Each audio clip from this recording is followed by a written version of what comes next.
lidando com passagens difíceis. O verso para memorizar, ele está em 2 Pedro 3, de 15 a 16. Acho que todos conseguem ver aí, mas aí a gente repete para se ter uma ideia.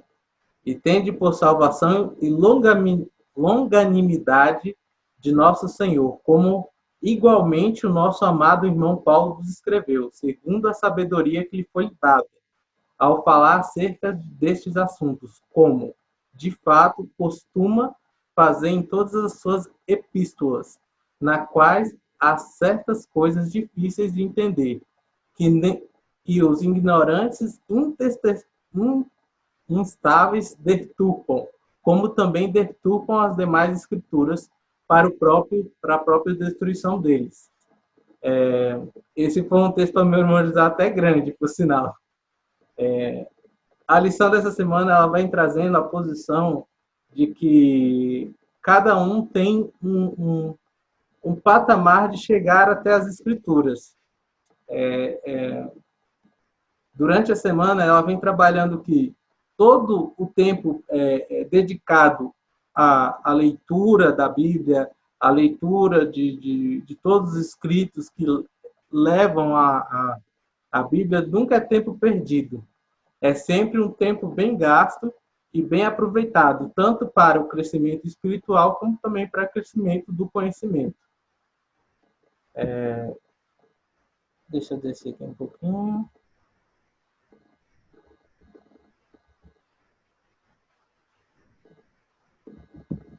Da lição de sábado à tarde, ela vai tratar mais de Paulo e como ele enxerga as escrituras em si.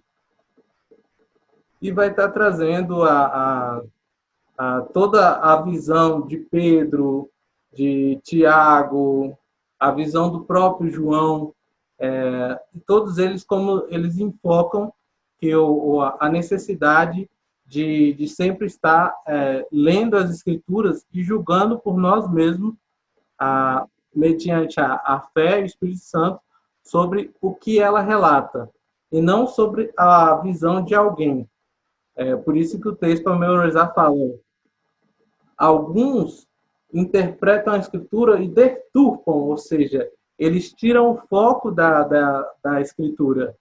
E isso a gente não precisa nem mencionar, a gente já até sabe muitos que deturpam a escritura para benefício próprio. Aqui no Brasil a gente tem vários grupos, pessoas que fazem isso, e principalmente com enfoque financeiro, e acabam denegrindo a imagem tanto de Deus como da sua palavra.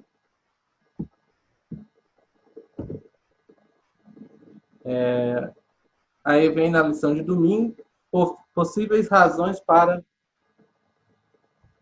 aparentes contradições. Como a gente já falou nas lições passadas, você tem uma dificuldade para interpretação da Bíblia, porque os originais eles não existiam ponto, vírgula, traço, parênteses, não havia interrogação, não havia nenhuma ponto. O texto era escrito corrido.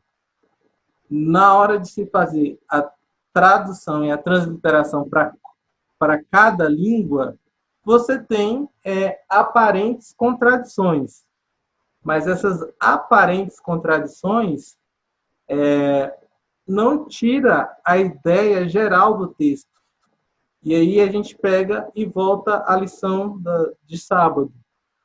O que faz, então? Cada um pega a interpretação e fala: essa interpretação do texto não está de acordo com o original. O original fala tal coisa, e muitas vezes cada um vai traduzindo conforme e vai trazendo a interpretação conforme bem entendem.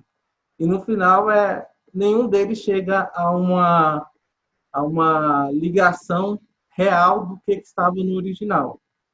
Como acho que o texto que mais hoje se tem discussão no Novo Testamento é aquele: certamente estará, quando Jesus fala com os dois ladrões, quando ele está na cruz, certamente estarás comigo hoje no paraíso. Aonde se põe a vírgula, em cada local que você põe a vírgula, muda o sentido do texto. O hoje, para muitas religiões cristãs, Jesus estava falando que hoje, quando o bandido, o ladrão morresse, ele ia para o paraíso, porque ele pediu perdão e se arrependeu dos seus pecados. Para outros, já entendem que hoje, independentemente se ele estivesse vivo ou não, ele já estaria salvo. Naquele dia, o hoje. Para nós, nós cremos o seguinte, que nem Jesus foi ao céu naquele dia, porque ele morreu e ficou 3 dias morto na sepultura, e nem o ladrão, porque o ladrão ele foi quebrado as pernas no final da tarde, quando estava perto para começar a festividade do sábado. Então, ele não morreu aquele dia, que ele foi quebrado as pernas para que não fugisse. Então, nós, como adventistas do sétimo dia, cremos que quando Jesus se refere a hoje, é hoje. Hoje ele se decidiu pedir perdão e se arrepender de seus pecados. Então, hoje ele estava com a salvação. Então, a salvação é algo que você vai buscando diariamente. Então, você precisa ver tanto a parte lógica quanto a parte escrita. E daí que você tira a sua interpretação. O problema é o seguinte, que quando você não utiliza a lógica, você vai tendo contradições, né, nos possíveis textos bíblicos difíceis de interpretar e entender.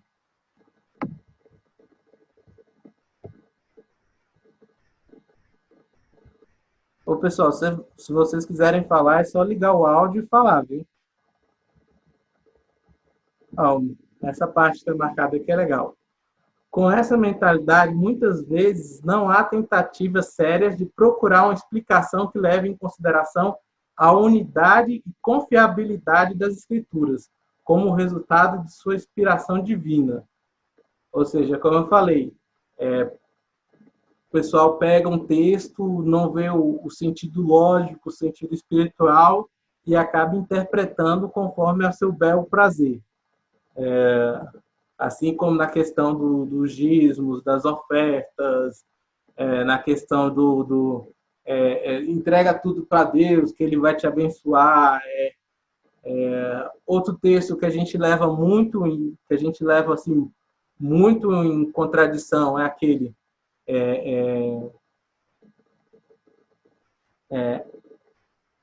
desculpa agora, fugiu o texto agora da cabeça. Toda palavra de Deus é pura e bela. Outro texto que a gente leva em consideração também, nem só de pão viverá o homem, mas de toda palavra que sai da boca de Deus. Mas toda palavra, qual é toda palavra? É só a Bíblia? É a Bíblia mais as profecias, mais a história? É a Bíblia mais alguma coisa? Não, é só o Antigo Testamento, é só o Novo. O que seria essa toda palavra que sai da boca de Deus? Eu gostaria de ver um comentário. Pode falar, Domingos. Posso falar? Pode. Eu queria comentar um pouquinho sobre a questão de que você falou agora há pouco, sobre a visão, né, a visão das pessoas de diferentes. Eu estudo muito comportamento humano e as diferenças de povos, de pessoas, cultura. E assim, nós temos um grande desafio, Douglas, quando nós entramos dentro desse assunto, porque assim, cada pessoa é um mundo. Cada pessoa é um mundo. Muitas vezes, inclusive ontem eu passei, como eu sou terapeuta, eu passei por um processo terapêutico para cuidar de uma dor minha. Eu passei por um momento porque eu precisava cuidar de uma dor minha. Todos nós temos dores, né? E muitas vezes a forma como nossos pais nos ensinaram, nós somos muito gratos, né? eu falo por mim, eu sou muito grata à minha mãe e meu pai, que me ensinou o que eles podiam, o que eles tinham. E a forma como eles me ensinaram, me fizeram, muitas vezes, né, faz com que o meu inconsciente enxergue alguma coisa, muitas vezes deturpada. Então, essa parte eu acho é primordial a gente entender que nós viemos de lares com muitos problemas. Há mulheres que não conseguem se casar porque o pai, infelizmente, o pai ou a mãe trouxe pequenas palavras que ficaram ali no inconsciente da pessoa e a pessoa, infelizmente, não consegue desenvolver um relacionamento. Então, nós vivemos aí em um mundo onde nós não olhamos para isso. E quando a gente fala em questão de fé, às vezes eu quero pegar que o meu irmão abra a boca dele, enfie a Bíblia de qualquer jeito, da forma como eu entendo. E assim, cada um tem uns tempos, gente. Eu vejo que depois que eu comecei a estudar sobre isso, eu comecei a ver as minhas dores e ver o porquê que talvez eu não consiga entender alguma coisa. E eu vejo, agora eu comecei a ver porque o outro não consegue entender algumas coisas. Então, assim, olhando para essa parte, Douglas, nós sabemos que a Bíblia nós utilizamos como regra de fé, mas quando o nosso irmão não consegue entender aquilo que muitas vezes para nós está muito claro, nós temos que ter um amor para com ele e entender que existe algum desafio, algum bloqueio, há alguma coisa que nós podemos usar aí, colocar como Satanás, que muita gente usa, e eu falo aí por estudar isso. Gente, a gente dá muito credibilidade para Satanás e não é. Somos nós mesmos que temos problemas de entender pela nossa criação. Então, é que quando a gente perceber que tem alguém que não está entendendo aquilo que a gente é claro para nós, que nós possamos ter amor com essa pessoa, e aos poucos, sabe? E também é uma coisa também que eu vejo, nós não somos o centro da verdade.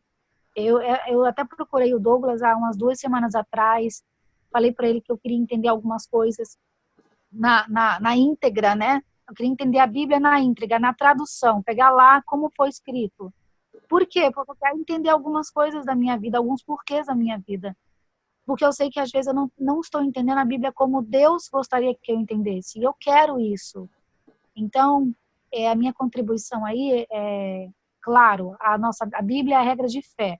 E às vezes eu também utilizo uma frase que é assim, para todos os meus clientes: primeiro você faz, depois você entende. E é isso que eu entendo que Deus faz comigo. Filha, você não está entendendo por quê. Primeiro você faz, depois você entende. E aos poucos, ao longo da vida, a gente vai entendendo, mas com nem todo mundo a gente vai conseguir fazer isso. Há pessoas extremamente minuciosas, o temperamento dela, ela vai querer primeiro entender para ela fazer. E com Ô, muito Tamara, amor. Oi?